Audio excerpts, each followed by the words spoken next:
Welcome to WNL Sports Weekly. I'm Jeremy Franklin. This week we'll speak with Riding Captain Caleigh Wells, Baseball Captain Cory Paton, and Men's Golf Captain Todd McDonald. But first, a quick look back at the weekend in Washington in the athletics. At the NCAA Division III Wrestling Championship in Wisconsin, Zach Bilikbashi finished 2-2 in the 133-pound weight class, while Joe Scott went 0-2 in the 165-pound class, as the Generals had two athletes compete at nationals for the first time in 30 years. Baseball opened up ODAC play by sweeping a doubleheader against Hampton-Sydney, defeating the Tigers 6-0 and 9-8. Men's lacrosse also began its conference schedule by beating Hampton-Sydney, scoring a 12-9 win on the road. Meanwhile, 7th-ranked women's lacrosse fell 11-4 at 4th-ranked Gettysburg. Men's tennis swept Emory and Henry 9-0, and women's tennis dropped a 6-1 decision to Division I Elon.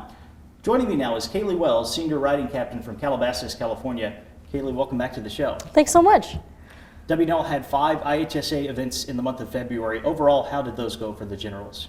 I think we did pretty well. Usually we have everything in February during our winter season. Fall season's a bit more spread out. So it's a little more challenging because we just have to keep going.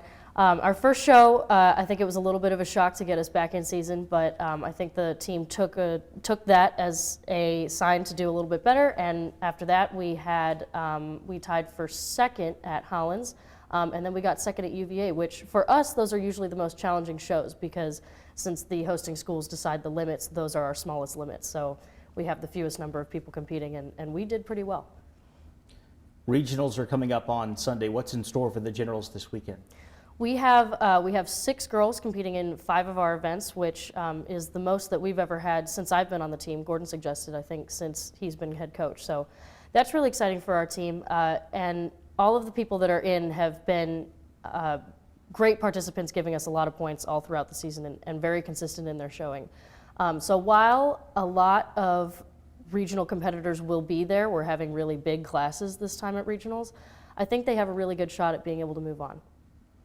You've earned multiple All-ODAC honors during your career. You've also served as a team captain for the last 2 years. How would you describe the experience that you've had as a member of the WNL riding team? You know, if I could go back, I wouldn't change a thing. I really enjoyed it, and I always say, in my first 2 years being here on the team, I think I learned and progressed more as a rider more than I ever did before that, and I've been riding since I was 6 years old.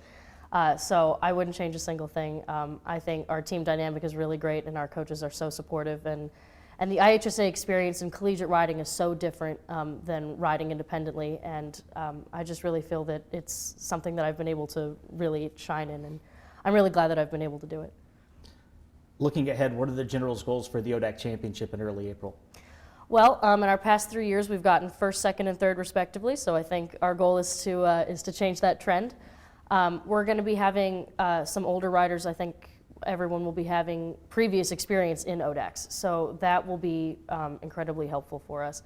And the horses that we're looking to borrow, I think they all seem to be incredibly talented. So hopefully, if they'll all be working out, that should go pretty smoothly. Caleigh, thanks for joining us. Best of luck with the rest of your senior season. Thanks so much. I really appreciate it. With me in the studio is Cory Paton, senior baseball captain from Ashton, Maryland. Cory, welcome to the show. Thanks for having me. WNL opened up its ODAC schedule with a doubleheader sweep of Hampton-Sydney on Saturday. You had a very dramatic 12-inning victory in the nightcap. How valuable will those 2 wins be going forward into ODAC play? Yeah, I think those wins were definitely very important. All the games in conference are very important because we only have 20 games, but especially starting this season 2-0 is really big for us. And Hampton-Sydney was the team we lost to in both games last year, so getting to win both games, especially in an extra inning fashion, was a special way to open up the season. You routinely catch 18 innings, sometimes more, in ODAC doubleheaders. How demanding is it to be behind the plate for 5+ hours? Physically, I've gotten used to it. Last year, did the same thing where I'd catch both games in conference, and then the combination of last year's experience, then also this year with having the workouts and practices, I'm physically pretty ready for that now. Early in the season, mentally, sometimes it's a bit draining because it's hard to prepare yourself for the long days, but at this point in the season, I'm ready for it and excited to be able to get out there for 18 innings and help the guys win. WNL has reeled off 7 straight victories. What's been working well for the Generals as of late?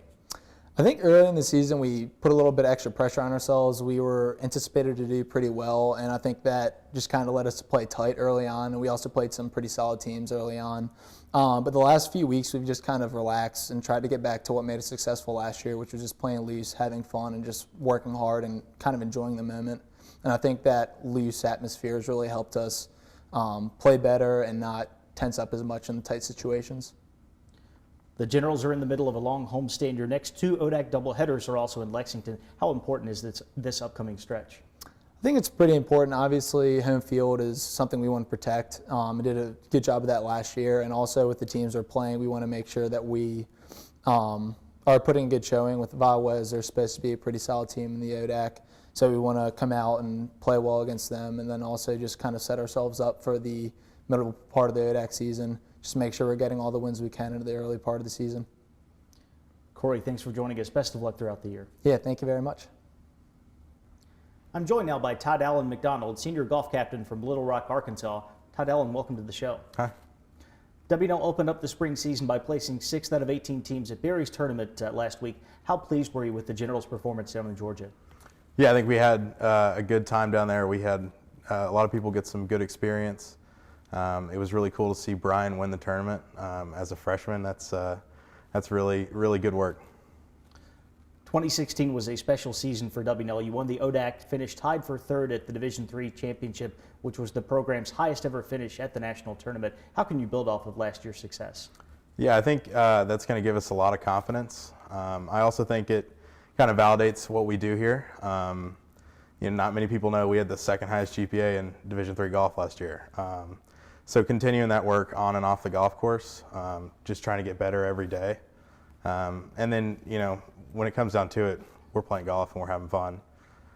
So, put in the work beforehand and then just go enjoy it.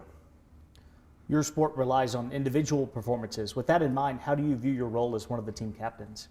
Yeah, I think it's important for me to be a communicator and communicate what coach is trying to do, communicate team values, and then just kind of be encouraging and kind of light that competitive fire. And then, from there, it's going out there and trying to beat the course. WNL has 3 more tournaments before the ODAC championship in April. What are the Generals' objectives for the rest of the regular season? Yeah, I think it's just about improvement. It's about getting our young guys that are going to contribute some experience. And it's about, just kind of making sure that we have that mindset set and staying sharp before the conference tournament. Todd Allen, thanks for joining us. Best of luck throughout the spring. Thank you. It's time now for a look at the upcoming weekend. 8 athletes will compete for women's swimming at the Division III National Championship meet in Shenandoah, Texas. Men's and women's track and field kick off the outdoor season with the WNL Carnival, while the golf teams head to Georgia for the Jekyll Island Invitational. Men's lacrosse travels to Virginia Wesleyan for a Friday night ODAC matchup. On Saturday, baseball will play host to the Marlins in a home doubleheader. Men's tennis visits Mary Washington, and women's lacrosse heads to 5th-ranked Catholic. Women's tennis will face a pair of nationally ranked foes in Fredericksburg. The Generals meet number 2 Williams on Saturday, followed by number 28 Skidmore on Sunday. Also Sunday, men's tennis will take on Christopher Newport on the road, and baseball continues its homestand against Alfred State. For WNL Sports Weekly, I'm Jeremy Franklin. Thanks for watching.